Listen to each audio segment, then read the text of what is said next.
ஓம் சாய்ராம். எனதருமை பிள்ளையே, நீயும் இந்த பிரபஞ்சமும் ஒன்றுதான்.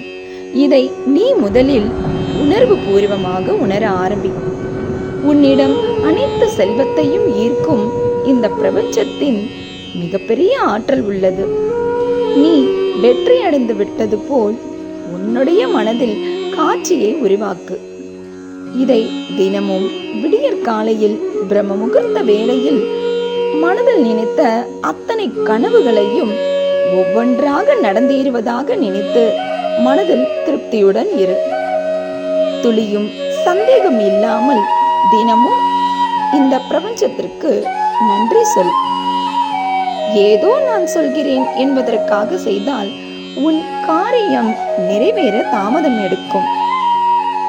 அதனால் ஒரு துளியும் சந்தேகிக்காமல் இருக்க தொடர்ந்து ஓம் சாய்ராம் என்று சொல்லிக்கொண்டே இரு. உன் பிரச்சனைகள் அனைத்தும் முடியும் நேரம் வந்துவிட்டது. அதனால்தான் உன் மூச்சு முட்டும் அளவுக்கு போராட்டங்கள் தொடர்ந்து கொண்டிருக்கிறது. இந்த பிரச்சனைகளை விட என் சாயப்பா பெரியவர் என்று சொல்லிப்பார். வந்த சுவடு தெரியாமல் உன் துன்பங்கள் ஓடிவிடும்.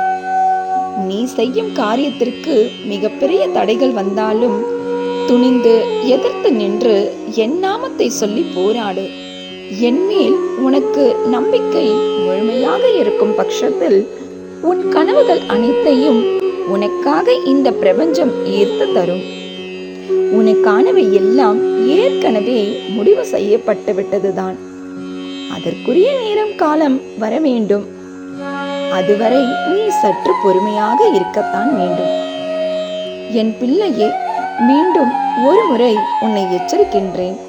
உன்னை சுற்றி எவரும் இங்கு நல்லவர்கள் இல்லை.